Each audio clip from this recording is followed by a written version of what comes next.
Hello,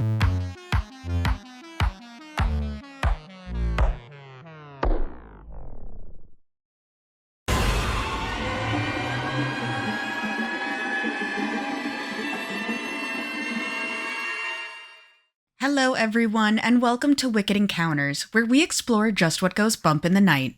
I'm your host, Allie, and it's every horror fan's favorite time of year, October!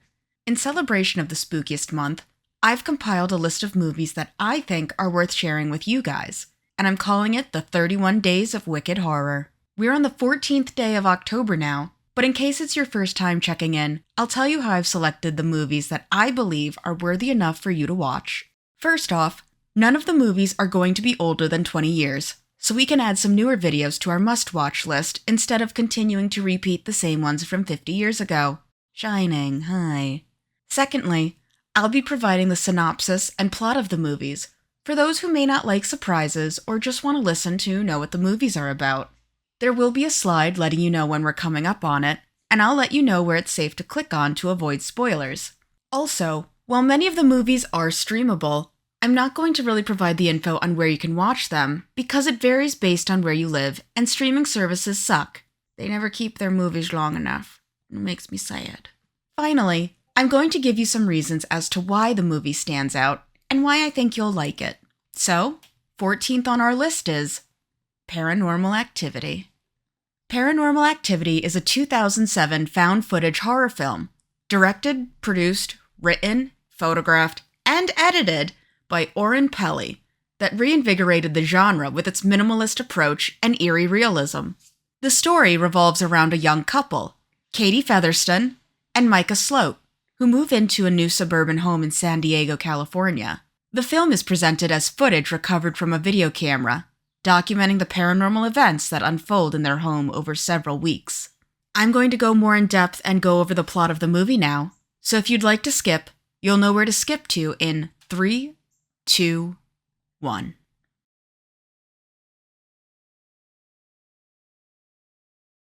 The film begins with Micah purchasing a video camera to document the strange occurrences that Katie has been experiencing.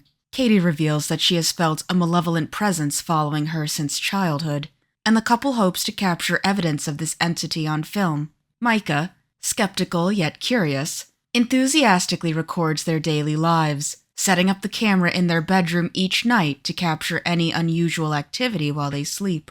Initially, the disturbances are minor. Doors creak open on their own, and faint footsteps can be heard. But as the nights progress, the activity intensifies with increasingly alarming events captured on camera. For example, Katie is seen sleepwalking and standing by the bed for hours, staring at Micah while he sleeps. Other instances include loud bangs, the sound of heavy breathing, and the unexplained movement of objects within the house. Micah's fascination with the paranormal grows as he begins taunting the entity, attempting to communicate with it through a Ouija board, despite Katie's objections. This only seems to provoke the entity further, leading to even more terrifying events. One night, the Ouija board spontaneously catches fire, and the couple starts hearing inhuman growls and experiencing violent physical interactions. As the situation worsens, Katie becomes increasingly distressed, and Micah starts losing control over the situation. Katie's behavior also begins to change. She becomes more withdrawn and fearful, suggesting that the entity is gaining power over her. The couple consults a psychic, Dr. Fredericks, who warns them that the presence in their home is likely a demonic entity rather than a ghost. He advises them to contact a demonologist, but Micah dismisses the idea, believing he can handle the situation himself. Idiot. Ignoring the psychic's advice, Micah continues to document the escalating events, leading to more dramatic and terrifying occurrences. The entity's attacks become more violent, with Katie being dragged out of bed by an unseen force one night. They find claw marks and other signs of physical violence, indicating that the entity is becoming more dangerous. As the tension builds, Katie begins to exhibit signs of possession, with the entity's influence over her growing stronger. On the final night, after another terrifying encounter, Katie wakes up in a trance-like state, stands by the bed for hours, and then goes downstairs. Micah wakes up to her screams and rushes downstairs, leaving the camera running in the bedroom.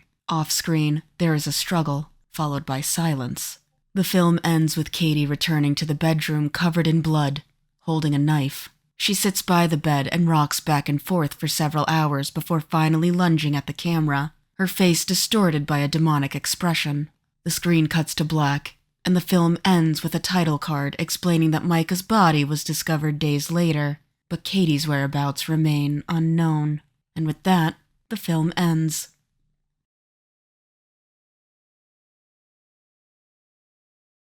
Hey there, friends!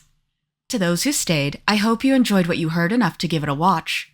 And for those who skipped, I'm sure you've heard of Paranormal Activity, and maybe you aren't watching it because you think it's overhyped, but it genuinely is an amazing film, and that's why it made it onto the list. But what makes it stand out? And why do I think you'll appreciate it? Well, for one, Paranormal Activity revitalized the found footage style, in my opinion. Paranormal Activity is presented as a found footage film, which gives it a sense of realism and immediacy. The handheld camera work and naturalistic performances create the illusion that the events unfolding are real, immersing the audience in the experience. The use of static cameras, particularly in the bedroom scenes, builds tension as viewers scan the frame for any sign of paranormal activity. Minimalist approach. The film's budget was exceptionally low, reportedly around $15,000, yet it managed to create a terrifying atmosphere with minimal special effects. The horror is achieved through simple techniques, like doors creaking, footsteps, and off-screen sounds, relying heavily on the audience's imagination. This minimalist approach makes the scares feel more authentic and grounded, as they don't rely on flashy effects or elaborate setups. Psychological horror. Paranormal Activity excels in creating psychological horror by playing on common fears, such as the idea of being watched while sleeping, or experiencing something that cannot be explained. This slow buildup of tension, combined with the gradual increase in paranormal events, creates a sense of dread that keeps the audience on edge throughout the film. Relatability. The setting of the film, a suburban home, makes the horror relatable to a wide audience. The idea that a seemingly normal, safe environment can be invaded by a malevolent force taps into the fear of vulnerability in one's own home. The characters are also portrayed as ordinary people, making it easier for viewers to connect with their experiences and fears. Innovative marketing.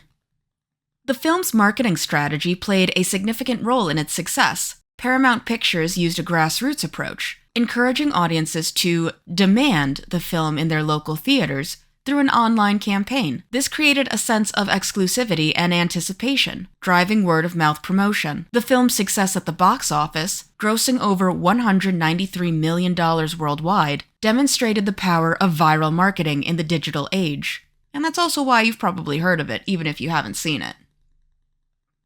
Pacing and tension.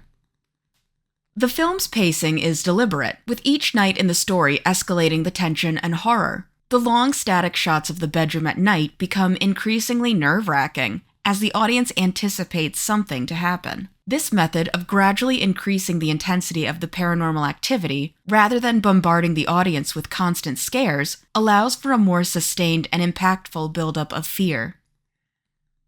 Unconventional horror elements. Paranormal Activity forgoes many traditional horror elements, such as jump scares, excessive gore, or a clearly defined antagonist. Instead, the film focuses on the unseen and the unknown, using subtle, almost mundane occurrences to create a sense of unease. The lack of a visible threat makes the horror more psychological, as the fear comes from what might happen rather than what is shown on screen. Audience involvement. The film's use of static, long takes encourages audience participation, as viewers are drawn into scanning the screen for any signs of paranormal activity. This level of engagement heightens the tension, as the audience becomes an active participant in the unfolding horror. The film's ambiguous ending also leaves viewers with a sense of unease, as they are left to ponder what truly happened to Katie and Micah. Paranormal Activity stands out as a modern horror classic, due to its innovative use of found footage format, its minimalist yet effective approach to scares, and its ability to create a deeply unsettling atmosphere with simple techniques. The film's impact on the genre, both in terms of its success and its influence on subsequent horror films, cements its place as a significant and enduring entry in the horror canon. And that's all I have for Paranormal Activity. But don't worry, I have 17 more movies I'll be sharing with you. What do you think they could be? How do you feel about Paranormal Activity being on the list? Would it make it onto yours? Do you feel it got overhyped, or was it well deserving of its praise despite how corny the sequels got? Let me know in the comments. I'd love to discuss horror more in depth with you all, so feel free to join the Wicked Encounters Discord group. If you like what I do and want to support me, maybe consider liking the video, subscribing to the channel, and clicking the little bell icon so you know when I post. I wouldn't say no to sharing my videos with those you know who also like scaries. If you want to support me in other ways, maybe check out my Patreon. Speaking of, I would like to give a big, huge thank you to my patrons, Nikala and Beefalump. I super appreciate you guys. Thank you. Well, that's all I've got time for today. So remember, I'm Allie, this is Wicked Encounters, and I'll see you next time. Bye!